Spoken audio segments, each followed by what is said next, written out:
Hi everyone, I hope you've enjoyed your meal. There's, I'm still reliably informed, coffee and petit fourri to come.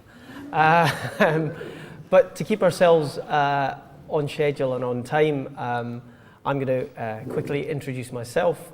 For those of you who I haven't come across before, my name's Hayden Lorimer and I'm from University of Glasgow. And I'm going to be the third of our three pre- and indeed post-dinner speakers now. And I'm going to talk to you a little bit about the activities of the Invisible College and how we can see those as mapping and charting out into the landscape of Kilmahew St Peter's. Now, those of you who know ruins will know that ruins have a long history of attracting the attentions of the lonely romantic. And it was actually in an effort to resist and deny that tradition that the Invisible College set upon its program of activities beginning in 2012.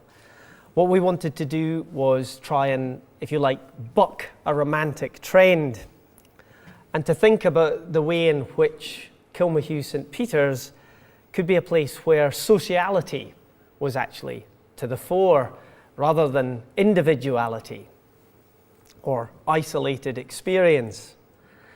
We wanted to think about how being social was a way of fostering an emotional attachment to and an investment in a landscape that is contested and contested because of its ruinous and abandoned nature. So we've been in the business, in effect, of noising up this place, of not being too reverential about it, of testing it for its utility. As Angus has said, we've invited people who've come on site to regard themselves as active protagonists. So what has that actually meant in practice? Well, it's meant that we've tried to envisage and configure Kilmahew St Peter's as a field station of the future. A field station of the future where active protagonists can undertake all sorts of active landscape experiments, where the site itself is the subject matter. Now sometimes, as you can see on this slide here, that's involved variations on costume drama. We have here what we labelled forensic theatre, where we toyed with the toxicity of the site itself and some of its most degraded parts by getting everyone to wear their forensic scrubs. On another occasion, we got people to literally toy with the place. We invited our active protagonists to repopulate Kilmahew St Peter's with a model community of miniature inhabitants. And it probably doesn't come as a surprise to you that this proved to be a really liberating exercise. For almost everyone, the invitation to play with small figures or figurines was a return to childhood habits, where the geographies that people created were entirely imaginary. At least it seemed so at first, but in actual fact, the exercise became a seriously playful one, because participants, through no great explicit invitation, through the act of repopulating the landscape, actually began to discuss practical matters of landscape design, the potential use of the landscape, questions about public access, about property, about ownership and responsibility were all personified by miniature figures. What else have we done?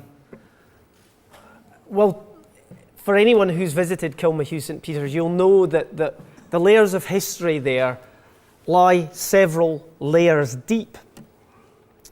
It appeals, if you'll allow me a quick technical term, it appeals to the stratigraphic imagination. And we encourage people, therefore, to dig in and dig down, exploring some of the modern histories of the site and the geographies of dwelling on Kilmahew Estate by cutting away some significant square metres and collecting up some of the cultural artefacts that were exposed. And here we have a compilation of the 9 square metres that were dug by our active protagonists. What else have we done? Well, we've also initiated what we'll humbly call our own wee rural Occupy movement by encouraging people to follow a whole variety of old ways, by keeping to traditional paths in and around Kilmahew Estate, which have enabled us to trace ancient routes that were once walked by drovers or pilgrims or poachers, worshippers and wanderers. The other thing that we've done over the course of the last couple of years, as confidence has grown and we've had our own stories to tell, is to take the Invisible College out on the road, to traffic in ideas while on tour. We don't have t-shirts yet made up because there have only been 2 venues, but we aspire to take in more. We have here an image from a site visit to Grisdale Arts in the Lake District. And there we saw how the community has worked to revive the Coniston Institute. And this is us actually giving our own Invisible College talk in the Coniston Institute, an institute that was founded by John Ruskin, 19th century philosopher of art and aesthetics. There are many beauties in the Coniston Institute, but arguably one of the most charming is the Honest Shop, which is a new emporium which has been established by Grisdale Arts to sell village-made crafts and produce. And we've drawn all sorts of inspiration, if you like, from what we might regard as some of the kind of progressive localism that seems to be at hand and at work in Grisdale Arts through their philosophy, but in the village and its practice in Coniston. The other venue that we've taken the Invisible College on tour is a very different one, and that took us to Sheringham in Norfolk. Why, you may ask? Well, it's owned and managed by the National Trust. Sheringham was designed by Humphrey Repton. It's a landscaped estate that once went to seed but has subsequently been recovered. And in that sense, it offers a quite nice kind of mirror image or twinning process with Kilmahew. Sheringham and Kilmahew might not seem the likeliest of bedfellows, but in actual fact, there are all sorts of interesting tensions as well as rapports that exist between the two places. Not least the fact that Sheringham, the landscape of Sheringham, is full of rhododendron bushes. A place where the managers of the estate recognise rhododendrons both for their great beauty and the display that they put on annually, but also for some of the problems that they can create. So where does all this activity begin to take us? Where do our first 2 years of kind of improvised efforts and opportunities at small interventions of repair and maintenance take us? Well, in some respects, I think what we can begin to see is how Kilmahew St Peter's might actually be a place for our times. I'm a great admirer of the work of the American novelist and nature writer Barbara Kingsolver. And Barbara Kingsolver has argued that one of humanity's great challenges in the 21st century will be learning to live with broken country. Learning to live with broken country.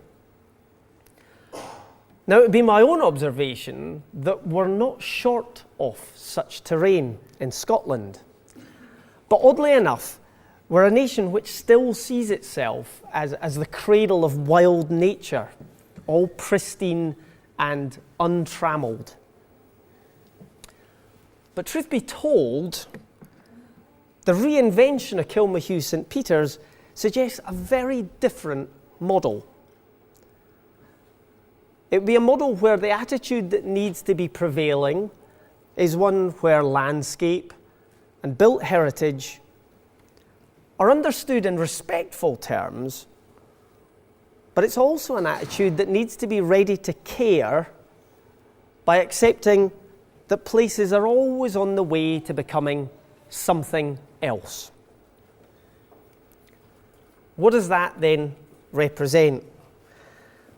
Well, it represents an acknowledgement, ultimately, that adaptation will always trump preservation. And if you do that, then you open up a whole motley assortment of heritage landscapes across Scotland that are botched and blighted, compromised and contaminated, beleaguered and buggered up. It puts an end, actually, to our ongoing obsession with what we might call jewel box environments. Because those jewel box environments, if certain environmental predictions are even half accurate, might themselves become a thing of the past. And that, for me, is really the rub of all this. Because Kilmahew St Peter's then becomes one of the places that we actually need. A place where new kinds of story can begin to take root. Places that work because they are actually worked. Creatively, socially, and experimentally. Places where stuff gets grown, where it gets harvested and then eaten.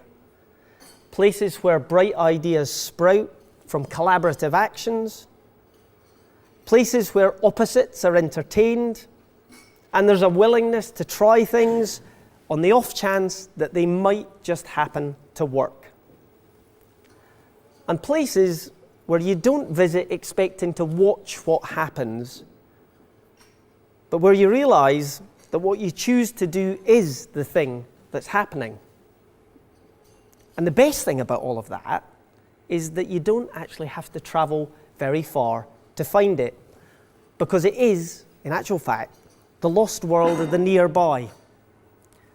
And that, I think, is the great charm of Kilmahew St Peter's. And that's where I'll stop. Thanks.